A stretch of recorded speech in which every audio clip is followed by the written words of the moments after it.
Baik, Assalamualaikum warahmatullahi wabarakatuh. Kembali lagi di channel saya, Sri Wayuni. Saya merupakan dosen di Fakultas Hukum Universitas Bhayangkara Jakarta Raya, dan saya mengajar mata kuliah MPH dan Teknik Penulisan Skripsi. Oke, langsung saja. Hari ini materi kita sangat menarik, yaitu tentang metode penelitian hukum normatif. Nah, metode penelitian hukum normatif itu merupakan pendekatan-pendekatan yang digunakan dalam metode penulisan hukum normatif, yaitu cara penulisan yang didasarkan pada analisis terhadap beberapa asas hukum dan teori hukum serta peraturan perundang-undangan yang sesuai dengan berkaitan dengan permasalahan dan penulisan penelitian hukum. Penelitian hukum normatif ini adalah suatu prosedur dan cara penelitian ilmiah untuk menemukan kebenaran berdasarkan logika keilmuan hukum dari segi normatifnya. Nah, ini kita ambil dari bukunya Joni Ibrahim. Judul bukunya itu Teori dan Metode Penelitian Hukum Normatif, tahun 2006, ada di halaman 57. Baik. Nah, bicara mengenai pendekatan penelitian hukum normatif, maka kita akan menggunakan pendekatan yang terdiri dari 5, yaitu pendekatan undang-undang atau statute approach, pendekatan konseptual atau conceptual approach, dan pendekatan historis atau historical approach. Kemudian ada pendekatan kasus atau kasus approach, case approach, dan pendekatan perbandingan atau comparative approach. Nah, mengenai sumber ini juga saya dapatkan dari bukunya Prof. Dr. Peter Mahmud Marzuki. Beliau adalah guru besar ilmu hukum Fakultas Hukum Universitas Erlangga. Judul bukunya itu Penelitian Hukum. Ini cetakan ke-9 tahun 2016, ada di halaman 133 sampai 180. Cek. Baik, lanjut. Nah, ini kita tampilkan yang tadi, kita nggak perlu ngulang lagi kayak.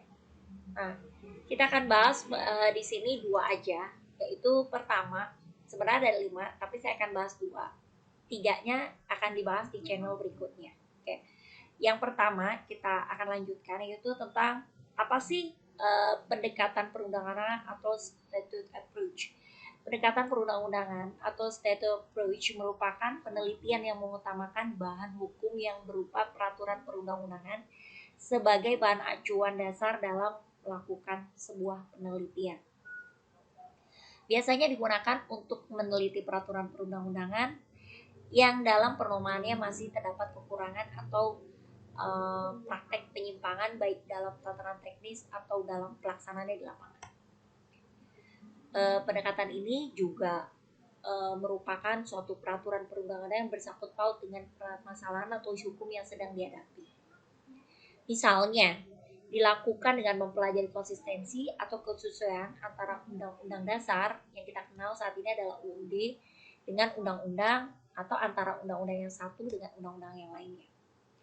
Jadi kalau dalam metode penelitian perundang-undangan, peneliti itu perlu betul memahami apa itu hierarki dan asas-asas dalam peraturan perundang-undangan.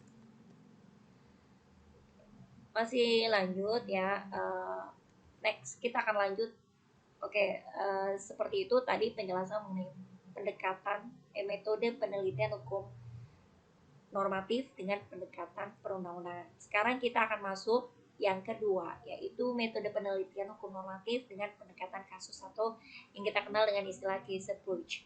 Pendekatan kasus itu merupakan salah satu jenis pendekatan dalam penelitian hukum normatif yang peneliti itu mencoba membangun suatu argumentasi hukum dalam perspektif hukum konkret yang terjadi di lapangan.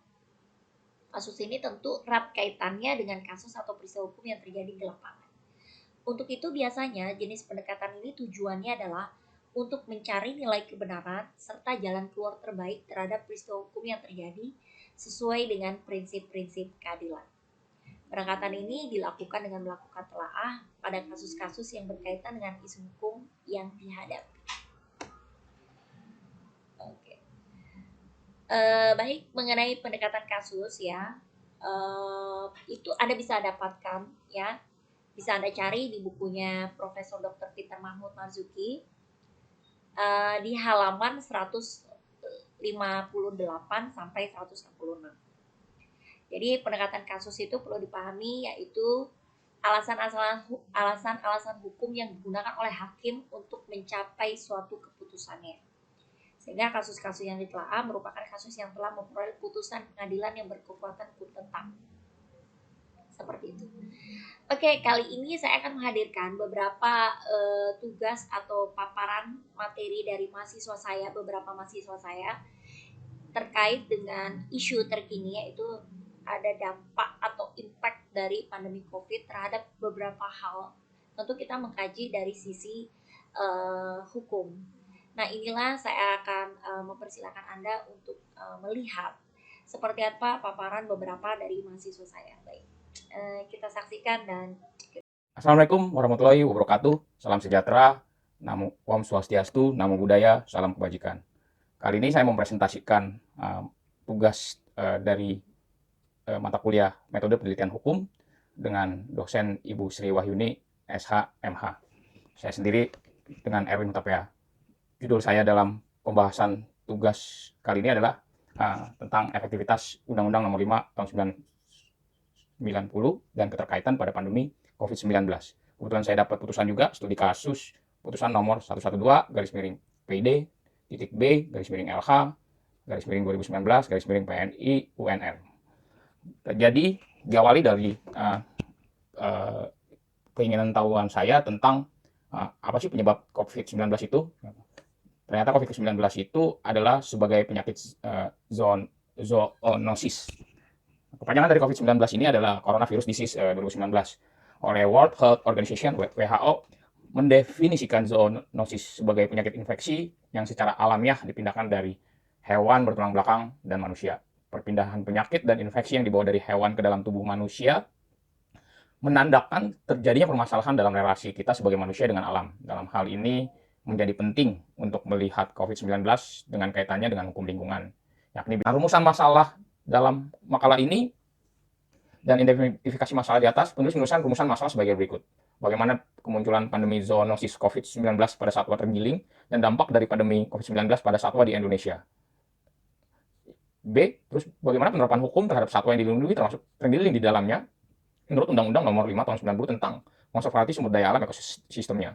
Pada putusan Pengadilan Negeri Ungaran nomor 112 garis miring PID titik B garis miring LH garis miring 2019 garis miring PN UNR. Lalu saya memakai pendekatan penelitian. Yang pertama adalah ada dua pendekatan penelitian. Yang pertama adalah pendekatan perundang-undangan, menggunakan peraturan perundang-undangan sebagai dasar awal melakukan analisis. Hal ini dilakukan diteliti karena peraturan perundang-undangan merupakan titik fokus dari penelitian normatif.